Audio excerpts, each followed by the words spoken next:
Welcome to the Quality Living with Peaceful Support program. We're here at the KCIW radio station in Brookings, Oregon.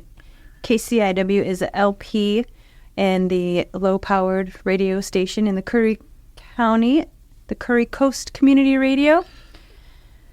I've said that enough, I think, so we can just keep on going with the Quality Living show. And it's a unique program. We have this program just for the listeners and for anybody who wants to be involved. We invite all walks of life, all different types of people to interact, to learn, to fuel what is quality in their environment and what is peaceful support. It's just kind of something that was brought to me in my path of being a yoga teacher, end-of-life doula, and all the other fun things that I've been gifted to do here on Earth. And it's quite a pleasure to bring in different guests. And today we have quite a very unique guest that many people may or may not ever really interact with in the world. And so I'm glad that we're here to present Spirit to our Brookings, Oregon Quality Living listeners. Thank you, Amanda.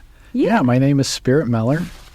I'm an architect and the owner of Sanct Architecture. That's SANCT.com. Sanct is short for, it's the root word for sanctuary. So we aim to make places that are set apart, that are special, they're different from the ordinary. Ooh. Yeah, so being an architect, that right there in itself is like a big deal. For me, it's a big deal. Okay. Like, how do you even get to that level? Oh, wow. How do you get to that level? You go to school and do some studying, get a license, and, for me, it was a longer journey. I grew up in on the beaches mostly, and in cattle ranches for a few years with my grandpa, and then I joined the military and spent a lot of time in the Air Force. And when I got out, I moved to Oregon in 2007, and my dad was a builder, and I never learned from him. And I thought, I want to learn. So I got a job with a friend and worked as a carpenter, but I knew I didn't want to be a carpenter forever or a general contractor. And I went to school and at the University of Oregon and got an architecture degree. And then you have to do an experiencing, kind of an apprenticeship program and to get your license. So I did that and worked on design of embassies for the State Department for 2 years to get my license. Holy goodness. Nice. And did any of them become actual buildings? Yeah. Woo! Which embassies? We worked on a remodel of a historic building in Manila in the Philippines. We worked on a consulate in Sydney, Australia. I designed a warehouse addition for the embassy compound in Fiji, and a few others. Phenomenal. So with the military, I hear that brings a lot of discipline and a lot of structure, and I think that is very necessary in the architect world. I think it definitely helps. I needed the discipline. I was a wayward child growing up, and for sure, my jobs in the military, I was a free fall instructor and jump master for a while, teaching people how to jump out of airplanes. Seriously? I did that for 3 years, and then I spent about most of my time in the Air Force managing aircraft maintenance, which is also really technical and high on quality and control and all that. Wow. And so growing up on the ranch to military to architect school, how exactly did you get to Brookings? That's a great question. I married into Gold Beach. Okay. That's what happened. About 4 years ago, I fell in love with my now wife, Shay, and so I married into Gold Beach, and I married into 2 beautiful daughters who are teenagers now, and that's how I got here. Magical. Wow. Pure love. Yes, for sure. Yeah. Nice. So you did go to Oregon State, though. I went to the University of Oregon. University of Oregon, pardon me. Yeah. That's the Oregon State does the engineering, and the University of Oregon does the architecture and arts and stuff like that. Okay. Interesting. I did not know that. Yeah. Yeah. And our listeners maybe did not know that. And at any time, listeners, here on the Quality Living Show, you are welcome to call 541-661-4098. I am Amanda Whittemore, and we are talking with the architect Spirit of Sanct Architecture. And you can also email us at contact@kciw.org. And so out on the ranch, were there any things that really brought you to, other than the building with your grandfather, was it? Yeah. Is there anything that brought it to, like, what about it really brought it to fruition for you? The ranch. Well, between the beaches and the ranch, nature honestly saved my life as a kid. Wow, yeah. I grew up with broken families and not the care that a kid should grow up with. Mm-hmm. And so I spent a lot of time in the outdoors, at the beach, running around the hills, playing with the animals and so forth. And so I truly believe nature saved my life. And I always try to bring nature into our designs for architecture, trying to make special places. Nature connection is one of the most powerful things we have. We have a lot of science now, scientific studies in the design fields that tell us the things that humans have always known. Things like daylight are really good, and nature connection is really good. Right, oxygen and sun. It lowers, greenery lowers blood pressure. And so in hospital design, we now make sure that all the windows have a view to greenery because people heal faster. It's so true. And so forth. So, yeah, the ranch was glorious. My family was a mess, but I would leave in the morning and run in the hills, and as long as I was home before dark, everything was good.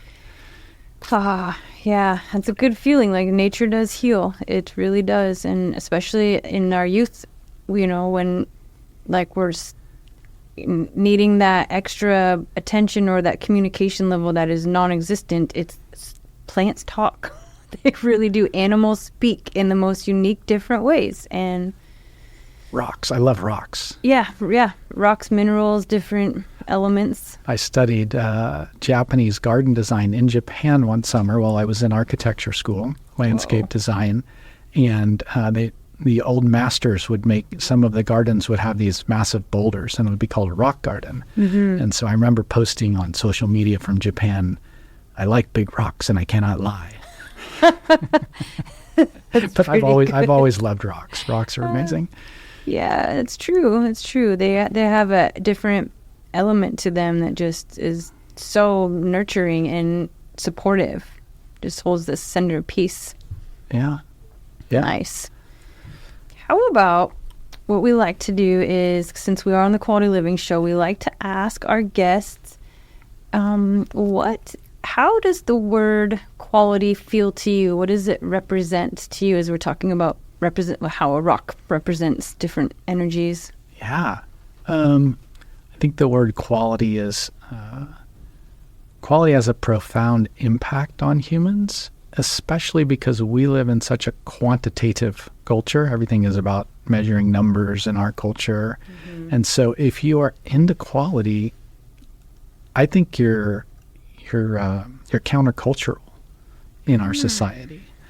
And those are the kind of people we like to attract to our business because they're interested in doing things that are quality, which is what we're about. Mm-hmm. But I think it's just really profoundly impactful to create space that is designed to support human life, support human relationship. We like to say, and you can find on some of this on our website too, sanct.com, sanct.com, that a building is a vessel that holds human relationships. Mm-hmm.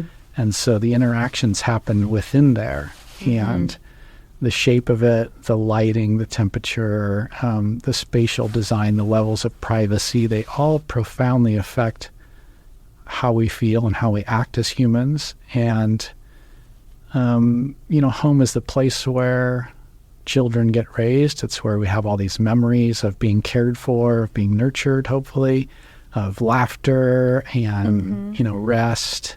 It's the place where we who work in the world come back to retreat to for our respite and our restoration. And so making a home, especially a place that's qualitative and not just quantitative, I think it has a profound impact on society. Yeah, completely, absolutely. It's worth taking the time for. Yeah. And the environment, as you mentioned, of, even if it's a building that we're in, is where situational, it depends on our environment a lot of the times, and sometimes we don't relate that to our immediate environment, like we relate that to the oceans or our neighborhood, and we don't really think about the impact that our individual house has or our business. So that's nice to bring forward. Yeah, for sure. It's businesses. I like to break it down into work, dwelling or living, working, and these other communal places like worship or, gathering for other activities, music, and so forth. And so in architecture, we say there's three places in society. The first place is the home. The second place is where you go to work. And the third place is that in-between place where a lot of socializing happens, parks, pubs, coffee shops, churches, and so forth. And so a lot of relationship is made in the third place, so that they all need to be qualitative in order to support ultimately a wonderful human experience. Yeah, absolutely. I totally agree. And to create that in a permacultural viewpoint is a lot of people, they hear that word permaculture, and this is what brings to my mind when I hear you speak, is that they think of just their garden. And to me, I hear permaculture, I think of the earth, and I think of, the United States and how it relates to other countries or our government and those places in between, like our businesses and our neighborhoods and how they operate, and the water system, and, it's a lot different than just watering the tomatoes. Yeah, permaculture is fantastic. I'm not well studied on the topic, but I appreciate the perspective that it's bigger. We're creatures and we're living in this environment, and the whole thing affects us, affects our relationships and the quality of our living, for sure. Absolutely.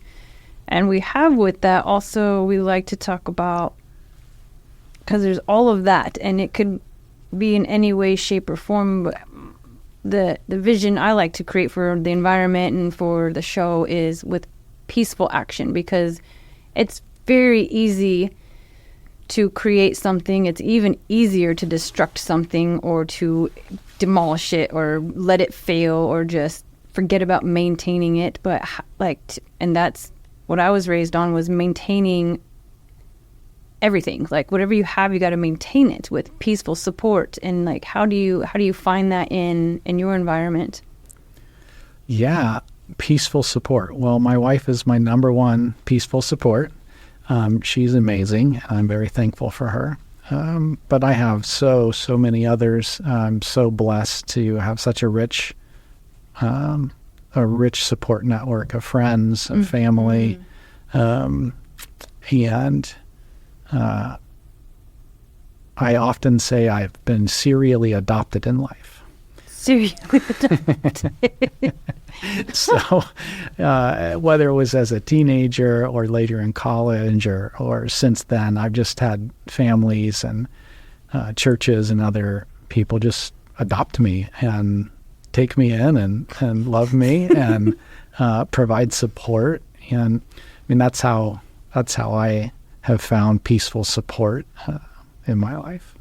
That is phenomenal, and that's such a good sensation. Like, I know exactly what you're talking about. That's happened in my path also.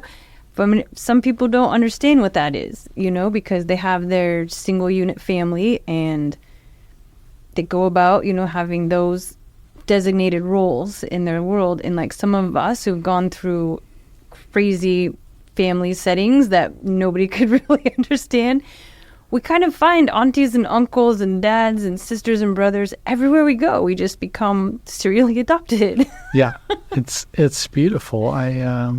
It's really beautiful. I think the kindness of people is one of the miracles of life. When I consider how easy it is to be selfish and destructive, and the news just bombards us with the negative because it sells copy and so forth. But my experiences in this life is kindness is just really miraculous. It's really beautiful, and I'm very thankful for it. Absolutely, and it goes a long way. That one little drop, it ripples. It's like it goes so far, and it's wild how that's kind of like how this show got here. Just like being kind and doing a volunteer service. It's coming in and reading a little script as a volunteer, and then next thing you know, here we are, almost 60 shows later with quality living. Nice. Yeah. Thank you for doing this. Oh, yeah, absolutely. It's all volunteer, all donation-based, and I just do it out of the kindness of my heart because I enjoy it. I've had so much given to me that I just, whenever I can, we just find ways to just keep it going. Good. Yeah. That's great. Yeah. What's next? Well, is there more that you would like? So we want to talk a little bit about architecture and your business here in Brookings and how you got that to blossom and become. Yeah, that's great. Well, I started the firm, my own little company, hung my shingle out, as they say, in 2016. Okay. And I was living in Portland. And after a couple of years, I left Portland, moved to Medford for a couple of years. Cool. And then I met my wife during COVID in 2020. We kicked off, we ended 2020 by saying hello to each other on New Year's Eve. And then we made a quick decision to make a family together and carry on with life together. And so I brought my practice out here, and my two favorite buildings to design are homes and churches. Oh, nice. And they're both just so intimate, and people really care about their home, and a lot of churches really care about their experience of worship is a very experiential thing, and the senses are a big part of it, and so forth. And so it's wonderful to craft environments that people want to spend time in. There's a lot of focus on sustainability in the architecture industry and in our world today, and energy demand, energy consumption, and volatile organic compounds, and all the science behind toxicity and how do we create human health and so forth. But from a sustainability point of view, I believe the most sustainable buildings are the ones that are going to last the longest and stay in use. Because if we build a gorgeous building and then after 20 years we decide we're going to tear it down, well, what's the point? That wasn't sustainable, right? Right, yeah. So, a building that lasts 100, 200, 300, 400, 500 years. Exactly. And stays in use, even if its use changes over time, that's a sustainable building. And it doesn't matter how much it took to make it, honestly, when it lasts that long. Completely. And the way we make sustainable buildings, ones that are going to last a long time, is we make buildings that people want to spend time in. Right? If people don't want to spend time there, the building's going to get disused. Right. Rents No are going to be maintenance. low. No one's going to want to go there. It's not going to work. But if we make a building that people really enjoy spending time in, it doesn't matter what the use is, the building's going to get used over time.